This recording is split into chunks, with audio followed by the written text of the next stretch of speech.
Admiral Lee Dong-woo stood on the command bridge of the United Earth Defense Station, watching the red planet Mars slowly turn below them. The morning shift had just begun, and everything seemed normal. Coffee steamed in cups around the bridge. Officers quietly checked their screens and made reports. Nobody expected that this day would change everything for humanity. The alarm started ringing at exactly 0800 hours. Red lights flashed across every screen on the station. Communications Officer Park Min-jae looked up from his console with wide eyes. "Admiral, we have an incoming transmission. It's not from Earth or any human ship. The signal is coming from outside our solar system." Lee Dong-woo felt his stomach tighten. For 50 years, humans had wondered when this moment would come. They had sent signals into space and waited for an answer. Now something was finally answering back. "Put it on the main screen," he ordered. The large display flickered and then showed something that made everyone on the bridge stop breathing. A tall figure appeared made of what looked like living crystal. Its body caught and reflected light in strange ways. When it spoke, its voice sounded like breaking glass mixed with wind. "I am Ambassador Vexathari of the Galactic Council. I speak for the 12 ruling species of this galaxy sector. You are the species called humans from the planet Earth." Lee Dong-woo stepped forward. His military training kept his voice steady. "This is Admiral Lee Dong-woo of the United Earth Defense Forces. We welcome contact with your people." The crystal being made a sound that might have been laughter. "Welcome? You misunderstand your situation, primitive creature. This is not a greeting. This is a demand." Dr. Park So-jin hurried onto the bridge. She was Earth's top expert on alien life, even though she had never seen a real alien before today. Her hands shook as she watched the creature on the screen. "The Galactic Council has ruled this sector for 3,000 of your years," Vexathari continued. "Every species that reaches space must choose. Submit to our rule and pay tribute, or be destroyed completely. There are no other options." "What kind of tribute?" Lee Dong-woo asked, though he already feared the answer. 60% of your planet's resources, 60% of your technology, 60% of your population to serve as workers in our empire. In return, we will allow your species to continue existing under our protection." The bridge became completely silent. Dr. Park So-jin felt sick. Captain Kim Tae-ho, who had just arrived, clenched his fists so hard his knuckles turned white. "And if we refuse?" Lee Dong-woo asked. Vexathari's crystal body flashed brighter. "Look at your night sky, human. See those empty spaces between the stars? Each one used to hold a solar system with planets full of life. They all refused our generous offer. Now they are dust and memories." The alien showed them images on the screen. Dead worlds, broken planets, asteroid fields where civilizations used to live. Billions of lives ended because they said no to the Galactic Council. "You have 30 of your days to give us your answer," Vexathari said. "Send your reply to these coordinates. Choose wisely. The Council has destroyed over 200 species who thought they could resist us." The transmission ended. The bridge stayed quiet for a long moment. Finally, Captain Kim Tae-ho spoke up. "Sir, we need to contact Director Choi Min-ho immediately." Lee Dong-woo nodded. "Get me a secure line to Earth Command, Priority Alpha, and get our best people to the war room. We have a lot to discuss." Dr. Park So-jin was studying the data from the alien transmission. "Admiral, I'm detecting a small ship in our outer solar system. It must be how they sent this message. They're watching us. Can you tell how big it is?" "Small. Maybe the size of a shuttle. They probably think that's enough to monitor a primitive species like us." Lee Dong-woo almost smiled. "Almost. Let them watch. Make sure all our defense platforms look normal. Nothing special. Just regular human technology." 6 hours later, the most important people in Earth's government sat around a table deep underground. Director Choi Min-ho led the meeting. He was a quiet man who had spent his whole life preparing for this day. "Ladies and gentlemen," he began, "the moment we've been planning for has arrived. The aliens think we're helpless. They think we'll surrender like everyone else did." General Han Kyung-ho, head of the Global Defense Initiative, pulled up charts, on the wall screens. Our analysis shows they're not lying about destroying other civilizations. We found evidence of at least 50 dead solar systems in nearby space. These aliens don't make empty threats. Dr. Park So-jin shared her findings. Based on their technology signature, they're probably 1,000 years ahead of what they think we have. Their ship uses energy patterns we can barely detect. What they think we have, Director Choi Min-ho repeated. That's the key phrase. Agent Nam Hye-jin, report on Operation Mirror. A young woman in a dark suit stood up. She had been working in secret for 10 years. Sir, our false technology broadcasts are working perfectly. Every alien scan of Earth shows exactly what we want them to see. Primitive nuclear weapons, basic computers, simple rocket ships. They have no idea what we really have. Engineer Yang Ju-won nodded. Our holographic projectors are making Earth look like a barely advanced civilization. The aliens see fake cities, fake technology, fake everything. Our real capabilities are completely hidden. Captain Kim Tae-ho opened another file. Our actual fleet is positioned and ready. 3,000 ships using full stealth technology. The aliens think we have maybe 50 old rockets. They're going to get quite a surprise. Lee Dong-woo looked around the table. These people had worked in secret for decades preparing for this exact situation. How long before we can be ready for full operations? Everything is already in place, Director Choi Min-ho said. We just need to decide how to respond to their ultimatum. I think we should tell them exactly what we think of their tribute. Demand, General Han Kyung-ho said. But first we let them think we're scared and helpless. Dr. Park So-jin was reading more data from the alien probe. There's something else. Their ship is sending regular reports back to the Galactic Council. We could intercept those signals and feed them false information. Do it, Director Choi Min-ho ordered. Let them think we're panicking. Let them think we're trying to build defenses with primitive technology. The more confident they become, the better. Agent Nam Hye-jin smiled. I can arrange for some fake military movements, make it look like we're desperately trying to prepare defenses with weapons that won't work against them. Perfect, Lee Dong-woo said. We have 30 days to make them completely sure they can defeat us easily. By the time we're done, they'll think destroying Earth will be the easiest victory in their history. 3 weeks passed. The alien probe watched Earth carefully. It saw humans running around in panic. It saw them building new weapons that looked dangerous but were actually useless. It saw a species that was clearly terrified and trying desperately to find a way to fight back. Bexithari received reports every day. Each one made him more confident. The humans were even more primitive than expected. They had some nuclear weapons, but nothing that could threaten a Galactic Council ship. Their space fleet was tiny and used old rocket technology. Their computers were barely able to calculate simple math.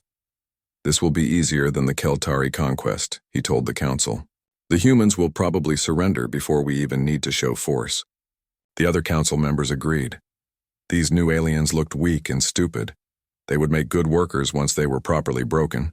But on Earth, in hidden bases around the solar system, a different story was unfolding.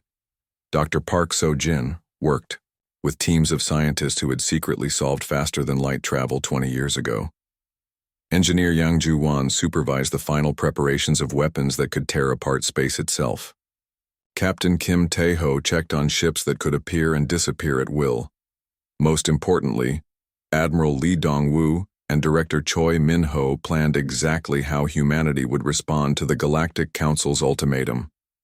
Their answer would not be what the aliens expected. Are we really going to do this? Dr. Park So-jin asked during one late-night meeting. Are we really going to challenge an empire that has ruled the galaxy for thousands of years? Lee Dong-woo looked at the pictures of destroyed worlds that the aliens had shown them. Billions of dead people who had been killed just for wanting to stay free. Dr. Park, what's the most important thing about being human? She thought for a moment. Our ability to choose our own path? Exactly. These aliens want to take that away from us. They want to make us slaves. They think we'll just accept it because everyone else did. He stood up and looked out at the stars. But they don't understand humans very well. What don't they understand? Captain Kim Tae-ho asked. Lee Dong-woo smiled, and for the first time in weeks it was a real smile. They don't understand that sometimes when someone threatens everything you care about, the only sane response is to fight back with everything you have. The 30 days were almost over. Soon, humanity would give the Galactic Council their answer. But first they had a few more surprises to prepare. In hidden shipyards around Jupiter, the final ships of humanity's secret fleet powered up their engines. On Mars, weapons that could crack planets finished their final tests. And on Earth, the people who would soon speak for all humanity practiced the words they would say to an MP. The alien probe Vexthari had left in Earth's solar system sent its daily report. Everything looked normal to the Galactic Council. The humans were scared and scrambling to build defenses that would never work. Perfect. What the probe couldn't see was the truth. Deep inside a hidden base on the dark side of Earth's moon, engineer Yang Ju-won watched dozens of screens showing false readings. Every piece of data the alien ship collected was carefully crafted by his team. Status report, Admiral Lee Dong-woo said as he entered the control room. All systems green, sir, Yang Ju-won replied. The aliens think we're trying to build a defense grid using primitive satellite technology. They have no idea we're actually running the most advanced holographic projection system ever created. Dr. Park Sojin pointed to one of the screens. Look at this. The probe just scanned our new missile bases. It detected exactly what we wanted it to detect. Old-style nuclear weapons that might damage their shields but couldn't really hurt their ship. Meanwhile, Captain Kim Tae-ho added, our real defense grid has been online for 15 years. Weapons they can't even imagine hidden in pocket. Dimensions they don't know exist. The deception was working perfectly. While the aliens watched fake military bases being built on Earth, humanity's real weapons stayed invisible. The probe's sensors showed human scientists desperately trying to understand alien technology from the brief contact. It saw them failing to build anything useful. In reality, human scientists had been studying alien technology for much longer than the Galactic Council knew. Agent Nam Hye-jin pulled up classified files in her office deep beneath the Pacific Ocean. Project Looking Glass has been active for 23 years, she explained to the assembled team. We've been intercepting alien communications, studying their technology, and learning about their empire long before they knew we existed. Director. Choi Min-ho nodded. Tell them about the breakthrough. 12 years ago, we intercepted transmissions about something called the Tribute Protocol. Every species the Council contacts gets exactly the same ultimatum. 60% of everything, or complete destruction. They've used this same approach for centuries. What did we learn from that? Lee Dong-woo asked. They always send a single probe first to study the target species. They wait exactly 30 days for a response. If the species surrenders, they send collection ships. If the species refuses, they send a war fleet. Nam Hye-jin brought up star charts. The war fleet is always massive overkill. They want to make sure other species hear about the destruction. Dr. Park Sojin was studying alien ship designs they had secretly observed. There's something interesting about their technology. It's very advanced, but it's also very old. They haven't really improved their weapons in hundreds of years. Why not? Yang Ju-won asked. Because they haven't needed to. Every species they've met has been weaker than them. They've gotten lazy. Their tactics are always the same because the same tactics always work, Captain Kim Tae-ho smiled, which means they have no idea how to fight someone who's actually prepared for them. The next morning, the alien probe detected increased activity around Earth. Human ships were moving around the solar system. New structures were being built. The humans were clearly getting ready for war, but what the probe saw was another carefully planned illusion. Engineer Yang Ju-won's team had spent weeks preparing this show. Fake human ships moved in predictable patterns around Earth and Mars.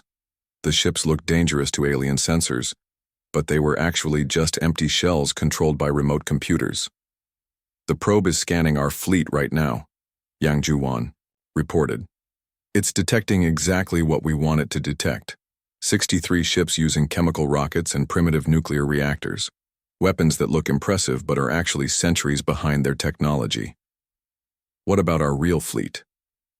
Lee Dongwoo asked. Captain Kim Tae-ho checked his displays. Hidden and ready. 3,000 ships using full stealth technology. The aliens can't detect us when we don't want to be detected. They're still using sensors designed to find ships with heat signatures and energy emissions. Our ships don't produce either when they're in stealth mode. Meanwhile, the probe was also watching human communication networks. Agent Nam Hyejin made sure it intercepted exactly the right messages. We're feeding them fake radio transmissions between our military commanders, she explained. The messages show humans panicking about the alien ultimatum. We're letting them see our secret plans to hide our population in underground bunkers and fight back with guerrilla warfare. Do they believe it? Dr. Park So-jin asked. Completely. The probe's latest report to the Galactic Council describes humans as desperate primitives attempting futile resistance preparations. They think we're so scared we're planning to hide in caves. The real truth was very different. Humanity's actual population centers were already protected by energy shields that could stop planet-killing weapons. Their real military commanders were coordinating the most advanced space navy in the galaxy, and their real plans involved strategies the Galactic Council had never seen before. Dr. Park So-jin worked in a laboratory that officially didn't exist. Her team had been studying samples of alien technology recovered from crashed probes over the years. What they had learned changed everything.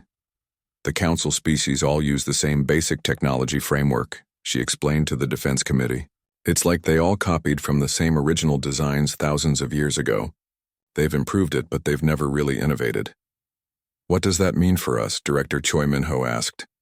It means their shields, weapons, and sensors all work in predictable ways. We've designed our technology to be completely different. Where they use energy shields, we use gravitational barriers. Where they use plasma weapons, we use exotic matter disruptors. Where they use electromagnetic sensors, we use quantum field detectors. General Han Kyung-ho leaned forward. Are you saying we can actually beat them?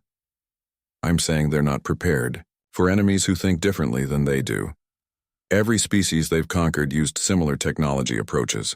They've never fought someone who took a completely different path. The alien probe continued sending its reports. Day by day, the Galactic Council became more confident that Earth would be an easy conquest. The humans looked scared, weak, and helpless. Ambassador Vexathari reviewed the daily intelligence summaries with satisfaction. The humans are behaving exactly as predicted. They're trying to build defenses, but their technology is pathetically primitive. They'll probably surrender before we need to fire a single shot. The other council members agreed. Some were even suggesting they reduce the tribute demand since the humans seem so weak.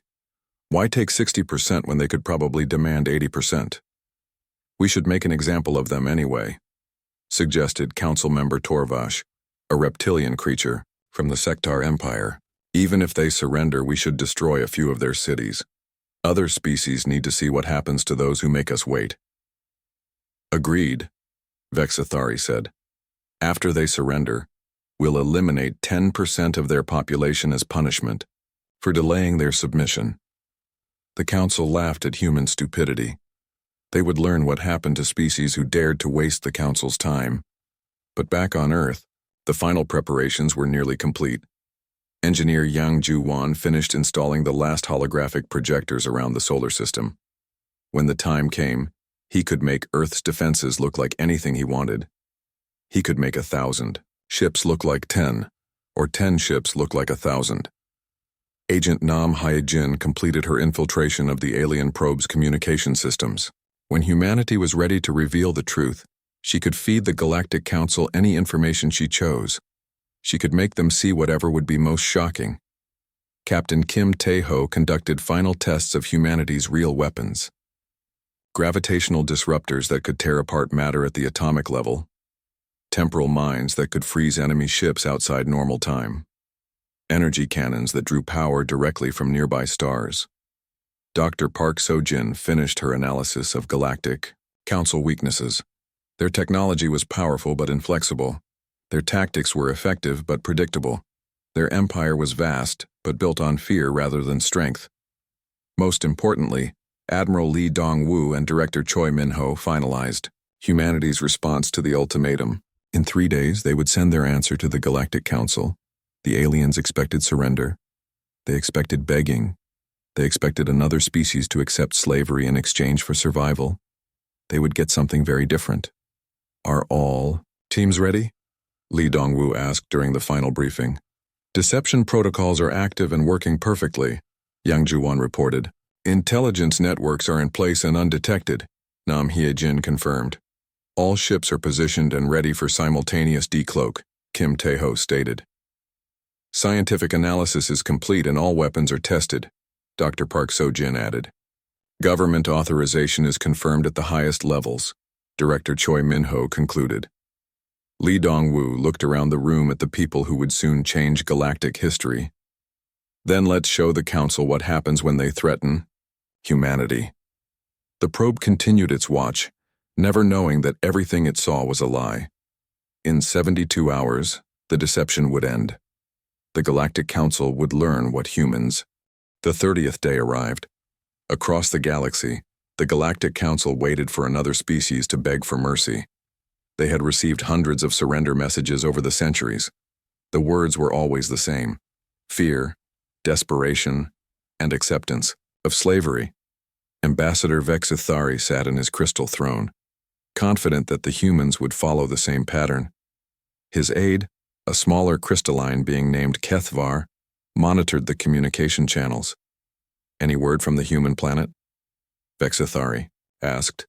Nothing yet, Ambassador, but there are still 6 hours remaining in their deadline. They're probably trying to find the right words to beg properly, Vexithari said with amusement. Primitive species always think they can negotiate better terms if they phrase their surrender carefully enough. But on Earth, something very different was happening. Admiral Lee Dongwu stood on the bridge of humanity's most advanced warship, the UES Taegukgi. The ship was invisible to alien sensors, hidden in a pocket of folded space near Earth's moon. Around him, his senior staff prepared for the most important transmission in human history. All networks ready, Admiral. Communications Officer Park, Minjai reported. Broadcasting systems online, Engineer Yang Juwan confirmed. The aliens will receive this message simultaneously at every council world. Dr. Park So-jin checked her data one final time. Intelligence package is complete and verified. Everything we're about to tell them is accurate. Captain Kim Tae-ho monitored the positioning of humanity's hidden fleet. All ships report ready. We can decloak the entire force in 30 seconds if needed. Director Choi Min-ho joined them on the bridge, representing Earth's government.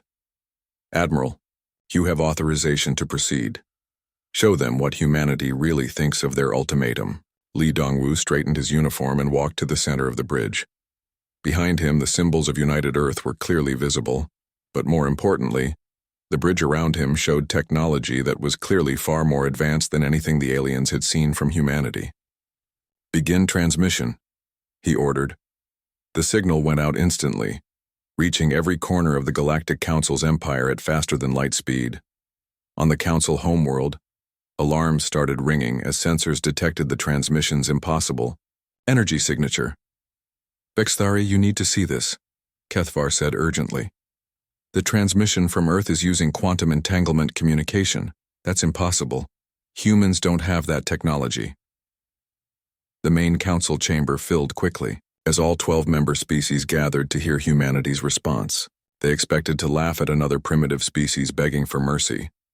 Instead, Admiral Lee Dongwu appeared on their screens in full military dress uniform, standing on the bridge of a ship that looked nothing like the primitive vessels their probe had observed. To the Galactic Council, Lee Dongwu began, his voice calm and steady. I am Admiral Lee Dongwu of the United Earth Defense Forces. I speak for all humanity in response to your ultimatum. The council members shifted nervously. This human didn't look scared, he looked confident. Behind him they could see displays and equipment that seemed impossibly advanced. You offered us a choice, Lee Dongwu continued. Submit to your rule and give you 60% of everything we have, or face complete destruction. We have considered your offer carefully.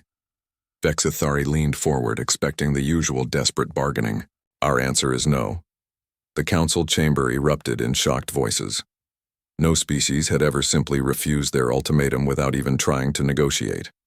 Furthermore, Li Dongwu continued, "We have a counter-proposal for you." The Admiral gestured, and Director Choi Minho stepped forward. Behind them, displays showed detailed intelligence about every council member species. "The tribute system ends now," Director Choi Minho declared. "You will immediately cease all collection operations. From enslaved species, you will provide reparations to civilizations you have damaged, and you will face trial for the genocide of over 200 species." The council members started talking all at once, their voices rising in anger and disbelief. "If you refuse our terms," Li Dongwu said, raising his voice over the noise, "humanity will dismantle your empire piece by piece." Vexathari finally found his voice. "You dare threaten us? We have ruled this galaxy for 3,000 years. We have fleets that can destroy entire solar systems." Dr. Park So-jin stepped into view. Behind her, detailed schematics appeared showing the exact specifications of council ships, weapons, and defense systems. "We know," she said simply. "We know about your 47,000 active warships. We know about your orbital defense platforms around each homeworld. We know about your secret weapons, research stations. We know about the slave labor camps on 200 worlds. We know everything." The displays showed intelligence that should have been impossible for humans to obtain. Ship deployment schedules, weapon capabilities, even private conversations between council members. "This is impossible," whispered Council Member Zara Queen of the Veltar Federation. "How could a primitive species know our classified information?" Captain Kim Tae-ho appeared on screen next. Behind him, star charts showed the positions of council fleets throughout the galaxy. "For the past 15 years, we have been watching you," he said. "Your ships have been monitored. Your communications have been intercepted. Your technology has been studied and surpassed." The displays showed footage that made the council members go silent. Human ships, invisible to their sensors, recording their most secret military exercises. Human infiltration devices inside their most secure facilities. Human observation posts in star systems they thought were uninhabited. "We have been preparing for this moment since we first detected your empire," Captain Kim Tae-ho explained. "We knew that eventually you would find Earth. We knew you would make your demands, and we knew we would refuse. But the most shocking revelation was still coming. Engineer Yang Ju-wan's holographic projections around Earth began shutting down one by one. The fake cities disappeared. The primitive military bases vanished. The old-style spaceships flickered, out of existence. In their place, the aliens saw Earth as it really was. Massive orbital defense platforms that dwarfed anything in the Council arsenal. Energy shields that surrounded the entire planet. Shipyards building vessels using technology the Council didn't recognize. Cities that floated in the air using gravitational manipulation. Everything you have seen from humanity for the past 30 days has been an illusion, Yang Ju-wan explained. "We wanted you to feel confident. We wanted you to think we were weak and helpless. We wanted you to underestimate us completely." The probe that had been watching Earth for a month suddenly detected massive energy signatures all around it. Ships were decloaking everywhere. Not the 60 primitive vessels it had reported, but thousands of advanced warships that had been invisible until now. "Your probe is surrounded," Captain Kim Tae-ho informed them. "It has been surrounded since the day it arrived. We allowed it to see only what we wanted it to see." Admiral Li Dongwu stepped forward again. "You have built your empire on fear and overwhelming force. You destroy species that resist because you want others to be afraid. You demand tribute because you believe might makes right." The displays behind him showed images of the destroyed worlds the Council had shown humanity. But now there were additional images. Survivors who had escaped the genocide. Hidden colonies that had managed to flee. Evidence of the Council's crimes that had been carefully preserved. "We have been in contact with survivors from 47 of the species you thought you had completely destroyed," Li Dongwu revealed. "They have been waiting for someone strong enough to challenge you. They have been gathering evidence of your crimes. They have been hoping for justice." Agent Nam Hyojin appeared next. "As we speak, our ships are making contact with enslaved species throughout your empire. We are offering them support, protection, and the chance to be free again. The council members were shouting now, but their voices sounded more frightened than angry. This is impossible, Vexathari yelled. No species could hide this level of technology from us. Our sensors are the most advanced in the galaxy. Dr. Park Sojin smiled. Your sensors are designed to detect the same types of technology you use. Energy signatures, heat emissions, electromagnetic fields. Our technology works on completely different principles. We learned early in our development not to follow the same paths everyone else had taken. Show them, Admiral Lee Dongwu ordered. The display changed to show a council fleet that was currently patrolling near the edge of their empire. As they watched, the ships began firing on each other. Their targeting computers had been infected with human computer viruses, making them identify their allies as enemies. In another system, a council weapons platform simply vanished as human. Gravitational disruptors tore it apart at the molecular level. On a third world, slave labor camps found their force fields failing as human agents materialized inside the supposedly impenetrable barriers. Your empire is already under attack, Captain Kim Tae-ho explained. While you have been watching our little show here on Earth, our forces have been disabling your infrastructure throughout the galaxy. We could have destroyed everything without warning, Admiral Lee Dongwu said. We could have eliminated your fleets, your worlds, and your people without giving you a chance to respond. That's what you would. The Galactic Council had never been insulted like this before. After the shock of humanity's transmission wore off, anger took its place. 3,000 years of unchallenged rule made it impossible for them to believe that any species could actually threaten them.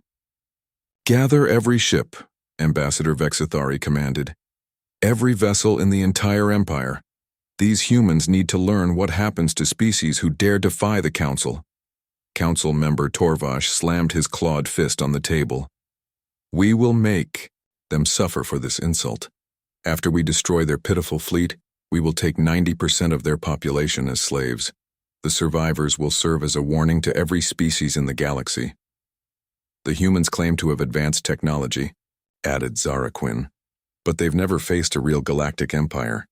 Numbers matter more than fancy weapons. We have 10,000 ships, they have maybe 100.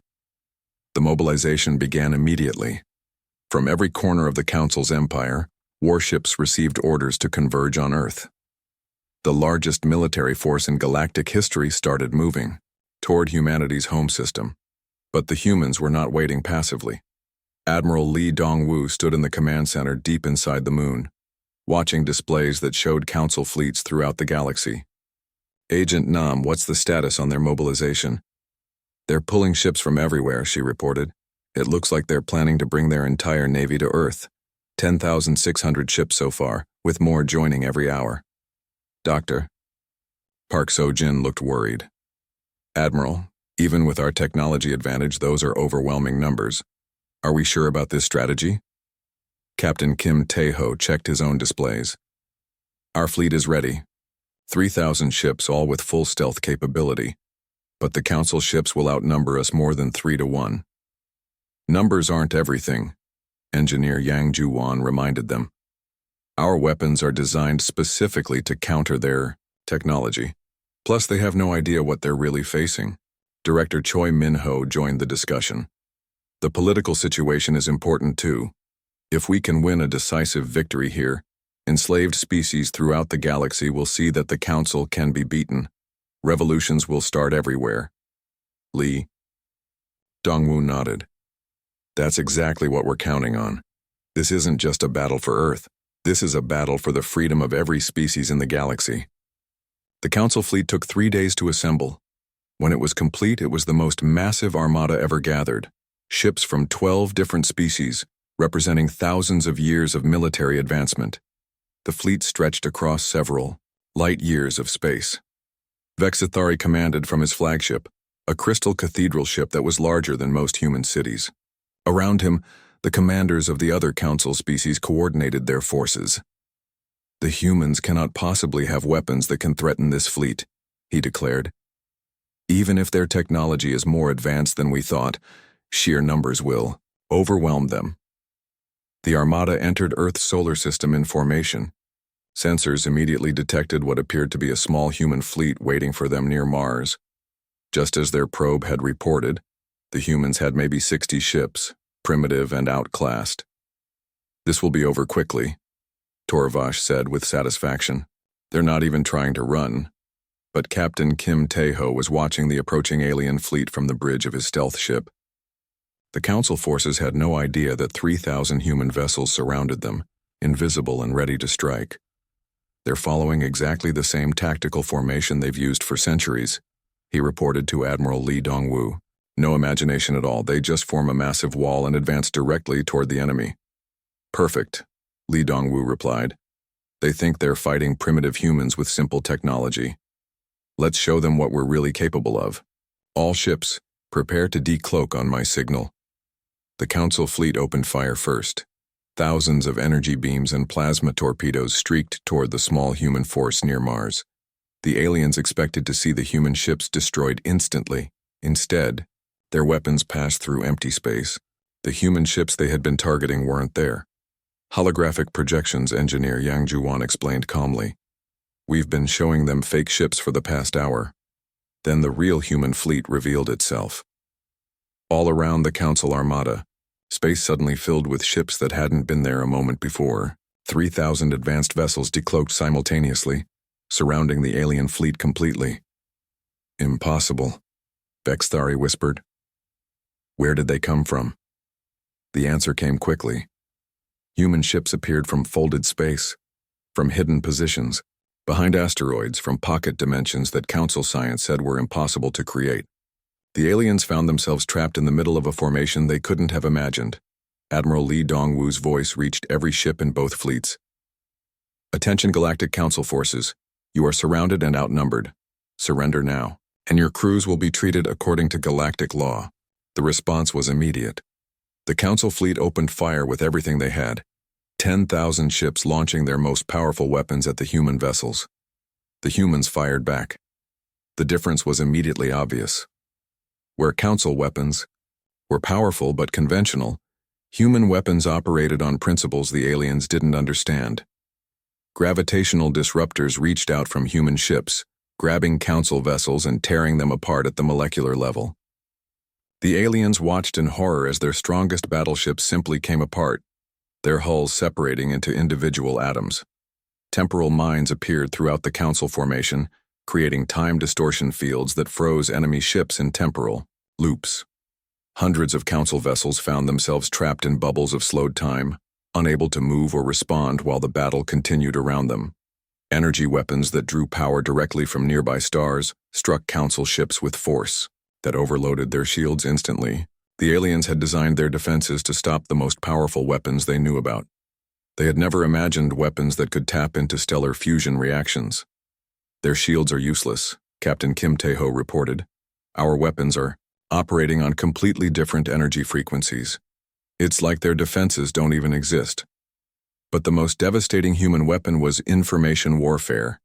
Agent Nam Hye-jin had spent years infiltrating Council computer networks. As the battle began, human computer viruses activated throughout the alien fleet. Navigation systems failed. Weapons targeting went offline. Ships began firing on their own allies as their computers identified friendly vessels as enemies. "Their fleet is destroying itself," she reported with satisfaction. "Their computers can't tell friend from foe anymore." Commander Seo Jae-wook led the first wave of human attackers. His squadron used weapons that the Council's sensors couldn't even detect properly. Quantum disruptors that existed partially outside normal spacetime. Energy shields that converted incoming fire into additional power for human weapons. "This isn't a battle," he reported. "This is a demonstration. Their technology can't even hurt us." The truth was exactly that devastating. Council weapons designed to fight enemies using similar technology were completely ineffective against human ships that operated on different scientific principles. Where the aliens used electromagnetic shields, humans used gravitational barriers that bent space around their ships. Where the aliens used plasma weapons, humans used exotic matter that could ignore conventional defenses completely. Dr. Park So-jin watched the battle from her monitoring station. It's working exactly as we predicted, she told Admiral Lee Dongwu. Their weapons and defenses are optimized for fighting enemies similar to themselves. They've never encountered anything like our technology. What about casualties? Lee Dongwu asked. Minimal on our side. We've lost 3 ships to lucky hits. The Council fleet has lost over 4,000 ships in the first hour. The battle was becoming a rout. Council ships tried to retreat, but human vessels were faster and could appear anywhere instantly using folded space technology. There was nowhere to run. Vexathari watched his mighty fleet being destroyed around him. Ships that had conquered hundreds of worlds were being torn apart, like paper. The greatest military force in galactic history was helpless against these impossible humans. How are they doing this? He demanded of his science officer. I don't know, Ambassador. Their technology doesn't follow any known principles. It's like they discovered completely different laws of physics. Torvash's ship exploded as human weapons overloaded its reactor. Zaraquin's vessel was caught in a temporal field and frozen in time. One by one, the Council's leaders watched their forces being systematically destroyed. Sir, his communications officer reported, we're receiving surrender signals from over 2,000 ships. They're requesting permission to withdraw. Vexathari looked around his bridge. Half his crew was dead or wounded. His ship's shields were failing. His weapons were offline. For the first time in 3,000 years, the Galactic Council was losing a war. Send a message to the human admiral, he ordered reluctantly. Admiral Lee Dongwu received the transmission on the bridge of the Taguki. The crystal being who had seemed so confident and threatening just hours ago now looked broken and desperate. Admiral Lee Dongwu, Vexathari said, his voice barely a whisper. The Galactic Council requests, we request a ceasefire. We wish. 3 months after the Battle of Sol, Admiral Lee Dongwu walked through corridors that had once belonged to the Galactic Council. The massive space station that had served as their seat of power for thousands of years now hosted something completely different. The Galactic Liberation Alliance had taken over the station, but they had changed everything about how it worked. Where the Council had ruled through fear, the Alliance governed through cooperation. Where the Council had demanded tribute, the Alliance offered assistance. Admiral, Dr. Park Sojin called out as she approached with a datapad. The morning. Reports are ready. 43 more star systems have requested membership in the Alliance this week. Any problems with integration? Lee Dongwu asked. Nothing major. Most species are still getting used to the idea that they can make their own decisions again. After centuries of following Council orders, freedom takes some adjustment. Lee Dongwu nodded. The psychological damage from the Council's rule went deep. Many species had forgotten what it was like to govern themselves. The Alliance was helping them remember, but it was a slow process. Director Choi Min-ho joined them as they walked toward the main assembly hall. The reconstruction efforts are ahead of schedule, he reported. Captain Kim Taeho's fleet has liberated another dozen slave labor camps this month. We've freed over 2 million people so far. The task was enormous. The Council had enslaved hundreds of species across thousands of worlds. Each liberation required careful planning to avoid causing more harm than help. Many of the freed people needed medical care, food, and places to live before they could even think about rebuilding their civilizations. What about the former Council? Species? Lee Dongwu asked. Most are cooperating, Director Choi Min-ho replied. 8 of the 12 have agreed to join the Alliance and make reparations for their crimes. 3 are still negotiating terms. Only the Veltar Federation is still refusing to participate. The Alliance had faced a difficult choice after their victory.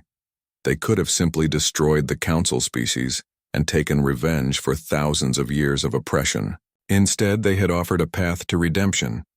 Species that admitted their crimes, helped free their former slaves, and agreed to democratic reforms could join the new alliance as equals. Those who refused faced isolation and possible prosecution for genocide. They entered the assembly hall where representatives from dozens of species were debating the alliance's new charter. The room buzzed with conversations in hundreds of languages, all translated in real time by advanced computer systems. Engineer Yang Ju-wan was presenting his latest project to a group of alien scientists. The technology sharing initiative is working better than we hoped. he explained to Lee Dongwu. Instead of keeping advanced technology secret, we're teaching everyone how to build and improve it themselves. Any resistance to that approach? Dr. Park So-jin asked. Some. A few species think we should keep our best weapons secret in case we need them later. But most understand that sharing knowledge makes everyone stronger and safer. The Alliance had made a fundamental decision that separated them from every previous galactic government. Instead of hoarding power and technology, they would share it freely. Every member species had access to the same scientific knowledge and technological capabilities. Captain Kim Tae-ho approached their group looking tired but satisfied. Admiral, the latest liberation mission was a complete success. We freed the Kethron homeworld from sectar occupation. The Kethron people are asking to join the Alliance immediately. How are the sectar taking it? Lee Dongwu asked. Better than expected. Most of their military commanders have agreed to work with us. They're helping us locate other slave camps in their former territory. Apparently, even many council species were getting tired of the tribute system. This had been one of the most surprising discoveries.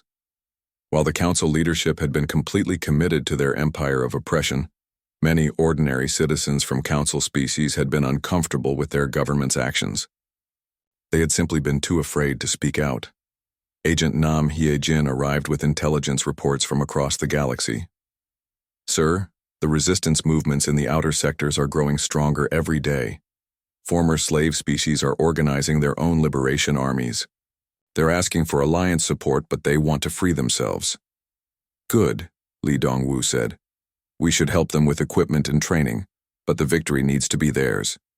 People value freedom more when they fight for it themselves. The Alliance had learned this lesson early. While they could have simply conquered the entire galaxy and imposed their own rule, that would have made them just another empire. Instead, they were supporting local movements and helping oppressed species liberate themselves. Dr. Park So-jin pulled up a galactic map on her datapad. The medical assistance programs are showing remarkable results. We've eliminated 7 major diseases that were ravaging former slave populations. The agricultural support teams have ended famine on 23 worlds. The Council had kept enslaved species weak and dependent by withholding medical care and food. Many worlds had suffered from easily preventable diseases and famines that could have been solved with basic technology. The Alliance was fixing decades of deliberate neglect. What about education? Director Choi Min-ho asked. That's going even better, Dr. Park So-jin replied. We've established schools on over 100 worlds. Children who grew up under council rule are learning that they can become scientists, artists, leaders, anything they want. It's incredible to watch. The Alliance had discovered that the Council's most effective tool of oppression had been convincing enslaved species that they were naturally inferior. Children had been taught that they were only capable of manual labor, that advanced science and technology were beyond their abilities. Breaking those mental chains was sometimes harder than breaking the physical ones. Engineer Yang Ju-wan brought up another important topic. Admiral, we need to discuss the Vexthari situation. He's been in prison for 3 months now and the trial is scheduled to begin next week. Ambassador Vexthari, the crystal being who had delivered the Council's ultimatum to Earth, was now awaiting trial for crimes against sentience. The case was complicated because it would set precedents for how the Alliance dealt with former Council leaders. What are the main options? Lee Dongwu asked. The prosecution wants life imprisonment or execution, Director Choi Min-ho explained. Many victim species are demanding the death penalty, but some Alliance members think we should focus on rehabilitation rather than punishment. It was a difficult decision. Vexthari had personally overseen the destruction of dozens of civilizations. Billions of people had died because of his orders. Justice demanded severe punishment. But the Alliance was trying to build a civilization, based on different principles than the Council had used. What does Vexthari himself say? Dr. Park So-jin asked. Agent Nam Hye-jin checked her files. He's been cooperating with investigators. He's provided detailed information about Council crimes, locations of mass graves, names of other war criminals. He seems to genuinely regret what he did. That could be an act, Captain Kim Tae-ho pointed out. War criminals often claim remorse when they're caught. True, Li Dongwu agreed. But we have to decide what kind of civilization we want to build. Do we want to be defined by revenge or by justice? The question applied to more than just Vexthari's trial. Across the galaxy, the Alliance was dealing with thousands of former council officials, military officers, and collaborators. How they handled these cases would determine what kind of government they became. A young aide approached their group. "Admiral, excuse me, but you have a priority message from the Outer Rim territories." Li Dongwu accepted the data pad and read the message. His expression grew serious. "It's from the Calamar survivors. They found evidence of a council research facility that we missed. It's still active, and it's doing biological experiments on prisoners." The room fell silent. Everyone had thought they had found all the council's secret facilities, but new horrors kept being discovered. "How far away?" Captain Kim Tae-ho asked. 6 days by fold drive, Li Dongwu replied. "The facility is hidden in an asteroid field in the Veltar system." "That explains why the Veltar Federation has been refusing to cooperate," Director Choi Minho said. "They've been hiding ongoing crimes. Dr. Park So-jin was already pulling up star charts. We need to move fast. If they realize we know about the facility, they might kill all the prisoners to destroy evidence." "Agreed," Li Dongwu said. "Captain Kim, prepare a rescue fleet. Agent Nam, see if you can get intelligence on the facility's defenses. Dr. Park, coordinate with our medical teams in case we find survivors who need immediate treatment."